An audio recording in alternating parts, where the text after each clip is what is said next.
बिल्कुल सुदृढ़ है, मजबूत है, तो किसी भी समस्या का सामना हम लोग कर सकते हैं।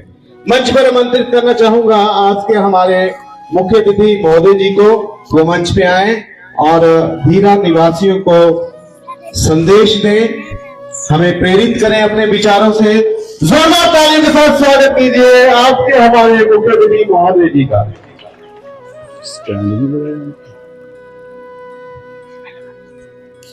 आप सबको नमस्कार और सर्वप्रथम आज के 77वें गणतंत्र दिवस की बहुत बहुत बधाई, शुभकामनाएं। इस पाठशाला के प्रांगण में उपस्थित के मेहता जी, मैडम बटेरिया जी, हमारी तहसीलदार मैडम शिखा, स्थानीय पाठशाला के प्रिंसिपल विजय जी, राकेश मेहता जी वाइस चेयरमैन, और हमारे बीच में उपस्थित हैं एक साहित्यकार राम सिंह जी, यहाँ पे उपस्थित सारे एक्स सर्विसमैन, यहाँ के प्रबुद्ध जनता और प्यारे बच्चों, आज का दिन बहुत ही ये खुशी का दिन है। पूरे इंडिया के अंदर इसको मनाया जा रहा है और उसी श्रृंखला में ये सब डिविजन लेवल का फंक्शन जो है हमने इस बार बारिश के डर से यहाँ स्कूल में किया है। और जब बारिश नहीं हुई तो पहले तो हम हॉल के बारे में सोच रहे थे, लेकिन अब बाहर किया है तो काफी लोग जो है इसमें एकत्रित हुए हैं। पहले जो बच्ची बोल के गई है उसने बताया कि हमारा संविधान कब बना, कैसे बना, और संविधान ने हमारे जिंदगी को, देशवासियों की जिंदगी को कैसे चेंज किया। मैं इससे थोड़ा पीछे जाना चाहता हूं, आपको थोड़ा सा बताना चाहूंगा कि हमारा देश जो है वो छोटे छोटे रियासतों में बंटा था, राजाओं में बंटा था, नवाबों में बंटा था, और एक कंपनी इंग्लैंड से आई, ईस्ट इंडिया कंपनी, उसने यहाँ पे व्यापार करना शुरू कर दिया। वो कुछ राजाओं से मिलके उन्होंने यहाँ के दीवानी राइट्स भी ले लिए, टैक्स कलेक्ट करना भी शुरू कर दिया, और टैक्स कलेक्ट करने के लिए एक पोस्ट बना दी कलेक्टर की, जिसको आज डीसी बोलते हैं, डिप्टी कमिश्नर बोलते हैं, यहाँ पे डीएम भी बोलते हैं, कलेक्टर भी बोलते हैं। उनके पास, उस पोस्ट के पास तीनों अधिकार थे, दीवानी अधिकार भी थे, जमीन से रिलेटेड भी थे, फाइनेंस से रिलेटेड भी थे, कर की उगाही भी करते थे, और साथ में कोर्ट भी लगाते थे। और तब जाके ब्रिटिश गवर्नमेंट ने उस कंपनी को बोला कि नहीं, रेगुलेटिंग एक्ट बनाया उन्होंने 1773 में, जिसके कुछ उसको कंडीशन डाली गई कि आपने ऐसे ऐसे काम करना है। उसके बाद बहुत से एक्ट आए। 1857 की पहली क्रांति हुई, जिसमें हमारे इस ईस्ट इंडिया कंपनी के अगेंस्ट, तो उसको हम सीधे 1858 में ब्रिटिश गवर्नमेंट के अधिकार में चले गए। और ब्रिटिश गवर्नमेंट ने जब यहाँ की हमारी हालात देखी, छोटे छोटे राजा थे, असमानताएं थी, अत्याचार थे, तो उसको दूर करने के लिए धीरे धीरे कई टाइप के जो है वो act, government of India act और पिट्स एक्ट और बंगाल विभाजन, इस टाइप की बहुत सी चीजें हुई। फिर लास्ट में कैबिनेट मिशन आया, और उससे पहले 1935 में गवर्नमेंट ऑफ इंडिया एक्ट आया था, जिसका एक बेस जो है हमारे कॉन्स्टिट्यूशन के लिए बना। और कैबिनेट मिशन में ये बात की गई कि आपको अपना कॉन्स्टिट्यूशन बनाने का अधिकार है, आप कमेटी बनाइए। 1947 में ये कमेटी बनाई गई, 339 आदमी थे शायद, और इस कमेटी की ड्राफ्टिंग कमेटी के चेयरमैन हमारे बाबा भीमराव अंबेडकर थे, जो कि उस वक्त दुनिया के सबसे पढ़े लिखे आदमी थे। बाबा भीमराव अंबेडकर ने वो डिग्री हासिल की थी कानून में जो किसी के पास नहीं थी उस टाइम, और उन्होंने उस ड्राफ्टिंग कमेटी के चेयरमैन होने के नाते जो यहाँ पे असमानताएं थी, जो यहाँ पे अत्याचार थे, जो यहाँ पे जितने भी प्रकार की कमियां थी, उनको दूर करने के लिए कई देशों के संविधानों को पढ़ा, लिखा, इनकॉर्पोरेट किया।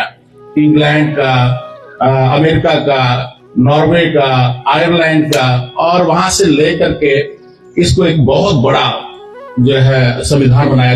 दुनिया का सबसे लंबा बड़ा कॉन्स्टिट्यूशन है और रिटर्न है, और 2 साल 11 महीने 18 दिन लगे इसको बनाने, जिसमें 150 के करीब जो है वो बहस हुई मीटिंग में और डिस्कशन हुई, इस एक्ट में ये रखा जाए, इसमें ये कर। तो सबसे ज्यादा जो मूल भावनाएं हैं हमारी कॉन्स्टिट्यूशन की वो यही है कि इसमें लिखा है, जो प्रेम्बल है उसकी भूमिका में लिखा है, be the people of India. हम भारतवासी अपने आप को ही आज के दिन ये संविधान देते हैं। 26 जनवरी 1950 को हमने अपने आप को ये संविधान दिया, ये कानून दिया कि हम इसके अनुसार ही इस देश को चलाएंगे। सब लोग हम भारतवासी, ना कोई राजा ना प्रजा, ना कोई बड़ा ना ऊंचा, ना कोई वीर ना गरीब, सब एक समान, समानता का अधिकार दिया। समानता का अधिकार दिया कि सब भारतवासी बराबर हैं, चाहे वो कहीं का भी रहने वाला हो, किसी भी कास्ट में जन्मा हो, किसी भी धर्म में जन्मा हो, किसी भी इलाके में जन्मा हो।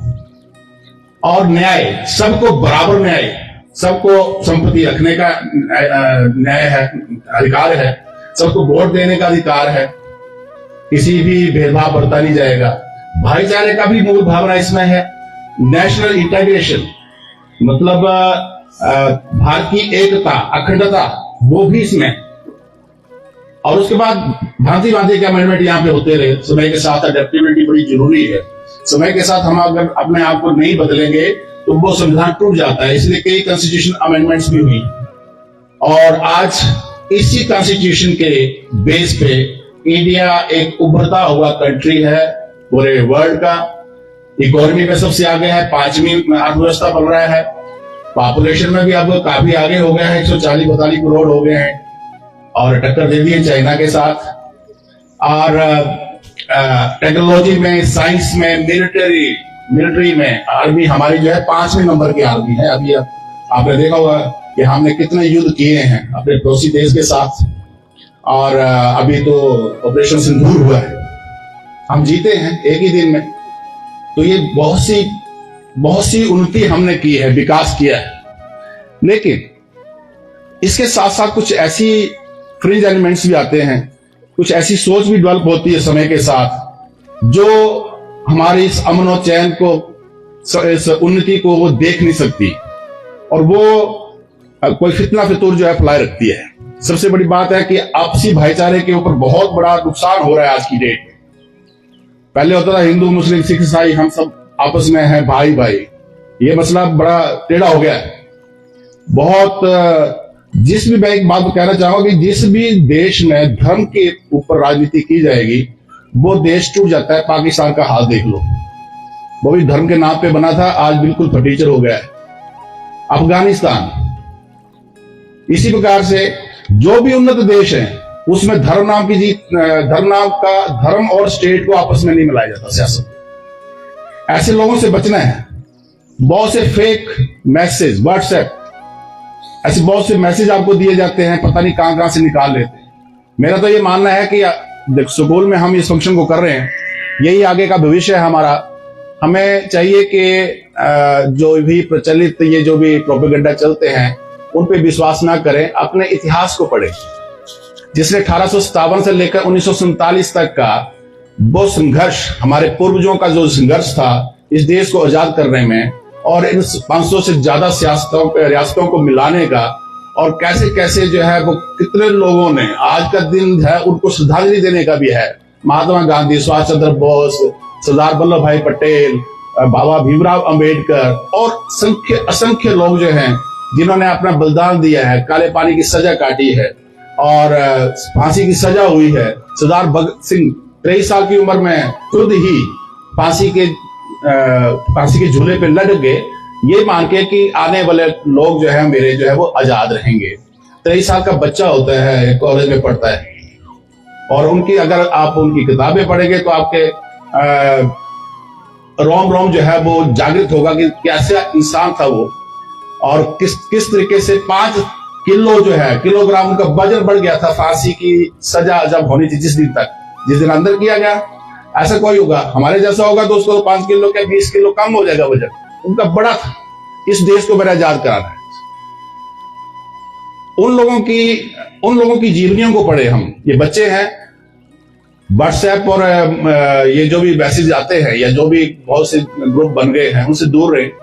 मेरा ये तो मानना है कि 12वीं क्लास तक तो पेरेंट्स को चाहिए कि इनको मोबाइल ही ना दे, लेकिन कई बार डिजिटल इंडिया है, कई बार ऑनलाइन क्लासेस चलती है, तो पेरेंट्स अपनी नजर में इनको रखें।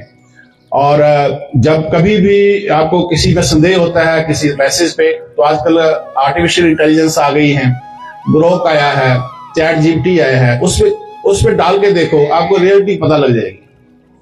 हमने जो हमारे पूर्वजों ने किया वो जाया नहीं होने देना है।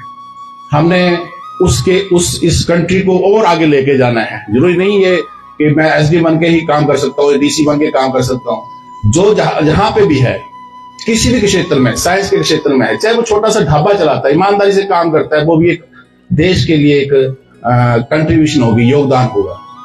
चाहे कोई मजदूर है, काम करता है, ईमानदारी से करता है, वो भी देश के लिए एक योगदान रहेगा। किसी भी क्षेत्र में जो भी हम देशवासी, अपने पड़ोसियों से प्यार करिए, अपने लोगों से प्यार करिए, घृणा को दूर रखिए, नहीं तो ये देश टूट जाएगा। हमें उन्हीं वैल्यूज को, ये जो हमारे कॉन्स्टिट्यूशन की जो वैल्यूज हैं, समानता का अधिकार और भाईचारा, नेशनल इंटीग्रेशन, साइंटिफिक टेम्परामेंट की बात भी करते हैं। अंधविश्वासी ना बने, अंधभक्त ना बने, साइंस के विचार को अपने में पनपने दो, उसी से हम आगे बढ़ेंगे। आज देश के जितने, वर्ल्ड के जितने भी कंट्री हैं, चाहे स्वीडन है, नॉर्वे है, यहाँ यूरोप के कंट्री, वो नास्तिक है 80%, और सबसे डेवलप है। क्यों? क्योंकि वो इन लफड़ों में नहीं पड़ते जो हमें गुमराह करते। हमें अपने देश को आगे लेके जाना था। 1980 में इंडिया और चाइना बराबर थे, आज चाइना हमारे से 5 गुना आगे हो गया है। कारण वर्क कल्चर हमारा कम हो गया है, ऑनेस्टी कम हो गई है, एक दूसरे की जमीन को हड़पने में लगे हुए हैं। मैं तो रेवन्यू की बात करता हूं, भाई भाई से मार काट लड़ाई कर रहा है, और ये जमीन यही रह जानी है, सदियों से यहाँ थी, यही रह जानी है। 1 फुट के चक्कर में 25-25 साल तक जो है वो तकसीमों की अपीलें लगा के बैठे। 1 फुट दे भी देंगे तो भी क्या हो जाएगा? आज हम उस जमीन पे किराएदार हैं, कल किसी और का नाम होगा, परसों किसी और का होगा।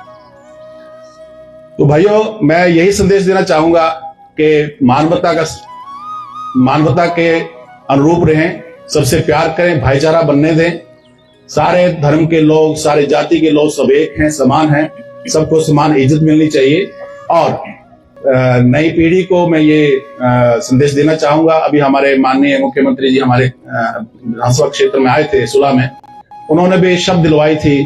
चिट्टे का जो प्रकोप है बहुत बढ़ चुका है, और वो चिट्टा जो है वो हमारी आने वाली नस्लों को खत्म करने जा रहा है, जैसे कि पंजाब को खत्म किया है।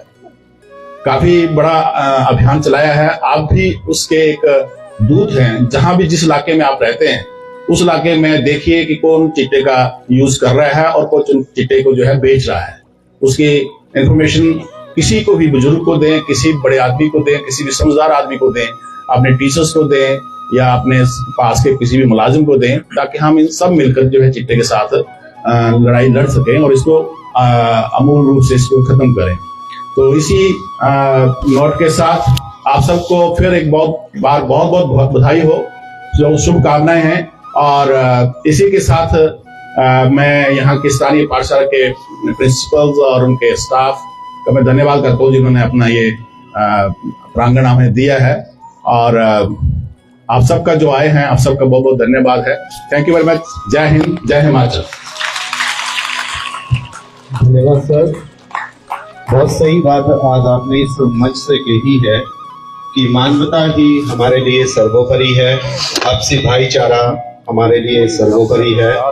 और मैं भी इस मंच से और ये हमारे उपमंडल धीरा के एसडीएम श्री माजम साहब ने संदेश पूरे धीरा के लिए, पूरे देश प्रदेश के लिए दिया। हमेशा हमें और मेरे साथ बने रहे।